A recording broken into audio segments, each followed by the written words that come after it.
Pinanood natin yung laban ng Gilas 3x3 under 23 men's no sa Asian Games against Jordan. So nanalo tayo 8-13 no. Dinaan sa sipag. Yun lang yung dinaan sa sipag at tiyaga yung laro. Dahil malalaki rin tong Jordan at hindi biro. Sipag lang yun dahil kung tutuusin talagang malalaki yung Jordan na nakuha sa tiyaga. No, talagang lumaban yung ating mga players. So yun lang naman talaga yun. Wala naman ibang pwedeng sabihin doon based from the highlights, kundi sipag talaga. Kasi nagmimintis yung 3-point shot, may second chance parate, may second chance points.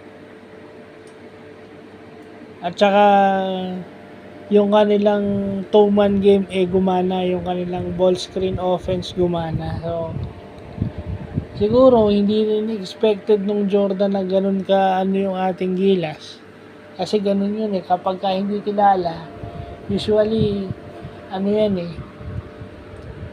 maraming gugulatin, pero the following game sana mas maganda ipakita kasi yung susunod na kalaban scouted na sila. So usually ganun ang nangyayari. So yun lang po.